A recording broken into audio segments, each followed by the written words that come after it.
Genau, ich heiße Anna-Maria Kamin, arbeite als wissenschaftliche Mitarbeiterin am Arbeitsbereich Medienpädagogik und empirische Medienforschung an der Universität Paderborn und habe gerade den Impuls gegeben beim Panel 8. Da ging es um Chancen und Grenzen der beruflichen Bildung.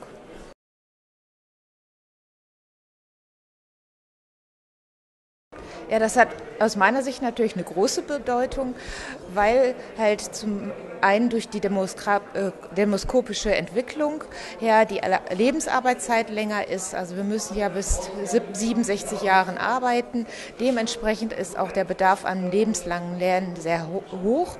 Und wir als Medienpädagogen präferieren natürlich die These, dass digitale Medien das lebenslange Lernen unterstützen können. Und da ist natürlich klar, dass das auch eine sehr hohe Bedeutung hat für mich.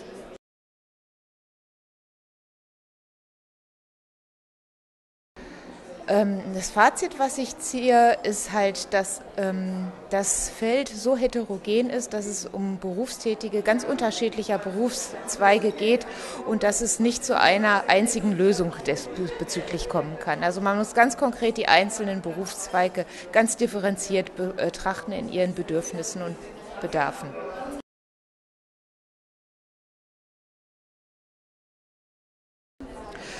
Ja, erstmal natürlich mein Glückwunsch an die Organisation der Tagung, dass sich Sachsen-Anhalt auf den Weg gemacht hat und so eine Tagung jetzt schon zum zweiten Mal realisiert hat. Weiter so. Ich würde mich freuen, wenn es auch im nächsten Jahr noch so eine Tagung bekommt.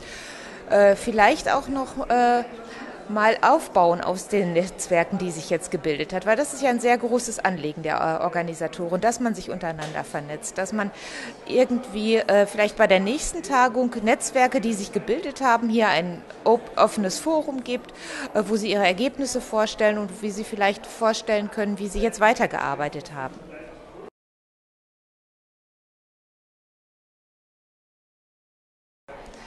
Ja, ein ganz tolles Erlebnis für alle Beteiligten, aus denen man total gespannt sein darf, was sich daraus ergibt.